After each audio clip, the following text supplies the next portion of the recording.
Hey guys, Sativ here once more, and in this video we'll be covering how to overcome KFC as RPD. These are all matches from Season 13, played at around 2100 MMR. While KFC isn't one of the strongest comps of the season, it's quite powerful when played correctly. Let's talk a little bit about the classes that we're matched up against, then use what we've learned to come up with a plan to defeat them. After that, we'll break down what your enemies are trying to accomplish, and how to best shut them down. We'll start with Warriors. The Warrior can make life really hard on your Shadow Priest, preventing him from dealing damage or mass dispelling traps.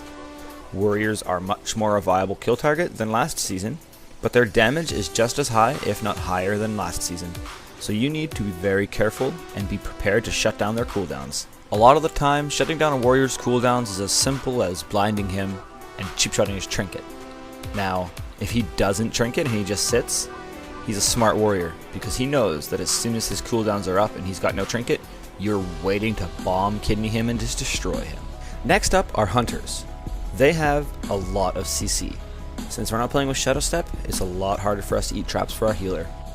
They've got a lot of outs too. Between 2 Beast Withins and 2 Deterrences as well as their trinket, Hunters aren't very susceptible to being killed. On top of that, they have Flare Root, which really ruins your day as a rogue. But you can make swaps onto them and force cooldowns. As for healers, heavy peels from the Hunter make a healer an extremely difficult kill target. But as always, landing really good cross CC will allow you to swap to a healer and force cooldowns for sure. Now that we have a good understanding of our enemies, their strengths, and their weaknesses, we can start to construct a plan. RPD has huge switching potential, as well as multiple ways to layer up that switch with CC. I can set Pally and we'll start Warrior. Go right now. The main goal is to get CC on the Paladin while staying on the Warrior.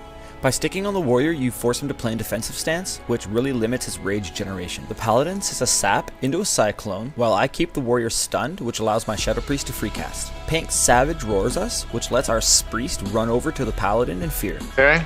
A damn fine job between Pink and Seabit there. The Warrior is fully stunned DR'd, so I decided to take this time to sprint on over to the Paladin and land a sap. You root this guy? Yeah, shiver right now. As the sap fades, I bomb on the Warrior. The Warrior leaps out and our Priest silences the Pally. This was our 5th or 6th match against the same KFC the same night, so we had a pretty good understanding of how to stomp these guys. Keeping the Hunter and Pally locked down gives you free reign over the Warrior. Fair. Nice fair. Silence. Shiving Warrior in place. Hunter, Warrior's rooted. no, silent shot. Okay, can we go Warrior then? Yep. I got Reflect. Disorienting on Hunter Blinding into Pally? full clone. Yeah, full clone Hunter. Alright. 3 orbs Warrior. Big damage here. Give you Iron Block on his connection. I'll clone Pally off that, okay? Okay, he bubbled. Okay, cool. Go. Full clone Warrior. Good, very nice. Bubbles down. We're communicating our CC very effectively and always following up each other's CC. The Hunter BMs Seabit's Fear, so Pink tries to clone but gets silenced. I Shivroot the Warrior while the Priest silenced the Paladin. We're constantly looking to make both the Hunter and Paladin sit full CC so we can go crazy on the Warrior. Oh shit, this looks like it's it. The Warrior gets Paralytic Stun while Pink gets a Disorient clone on the Hunter, so I decide to blind the Pally. This is a perfect example of good cross CC. This is how it's done, guys. Warrior trinkets my kidney as I start to dance and charges my Priest. I notice blind's about to fade, so I sap. This Warrior is just getting chewed up, so the Paladin decides to bubble. The Warrior popped wall, so Pink decides to clone him. The Paladin's in a bubble, and the Warrior can't be healed.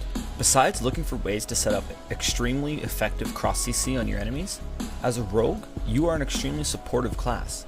You should be peeling for your teammates when the pressure's on them, while acting accordingly to the situations that you get put in. Example, here I get rooted, and I'm forced to sit it. I realize the Paladin's in a fear and right next to me, so I try and get a re and sap him. Go. We gotta kill Warrior here. Go, I got 3 orbs. I have a full clone for Tricksing. Pally. And I gotta. Okay. Full clone, right here. He'll trinket. Into a silence. Oh, he fucking Getting it popped off. my bomb. I got it off. Got it off. Fuck. Disorient. Nice, nice. Shockwave. I'm Shockwave, yeah. Your blooms are gonna keep you safe, and I give you Iron If Block. you have a fear, I can sap off Yeah. it. The key to success against any team is good communication, as well as being able to react to the situations that you get put in. Your opponents are constantly trying to overcome your actions, so you need to compensate and play accordingly. Know your strengths and exploit your enemy's weaknesses. Any smart KFC will know that if they let the Shadow Priest freecast, they're in deep trouble. They can easily CC a rogue through roots and flares and scatter traps, and with a Paladin, they can get some pretty alright CC out on the Druid if he's not paying attention.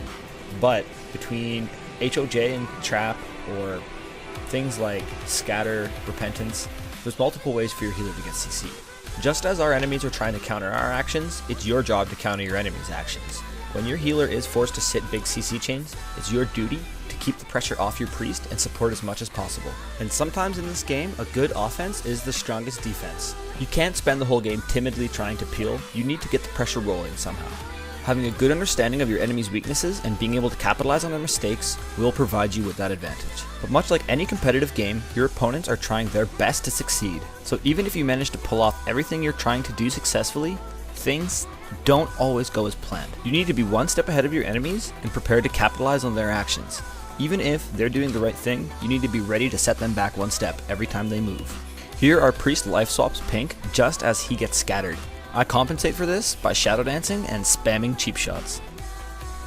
In short, you should be looking to swap with the 3-orb Devouring Plague and your shadow dance in order to get trinkets or defensive cooldowns. Always follow up your CC and communicate effectively. Every time you're trying to burst, you should be cross CCing your enemies. This leads to clean swaps, which lead to good kills. And make sure you stay focused. Your enemies are trying just as hard as you are, so every time they make a move, you need to be ready to counter them. That's all this time, guys. I hope you've learned something and thoroughly enjoyed this video. I have all sorts of wicked content on my channel, like the full games with full Skype commentary, so if you're interested in those, I really suggest you go check them out. Until next time, guys, I'm Sativ, and I want you to stay sneaky.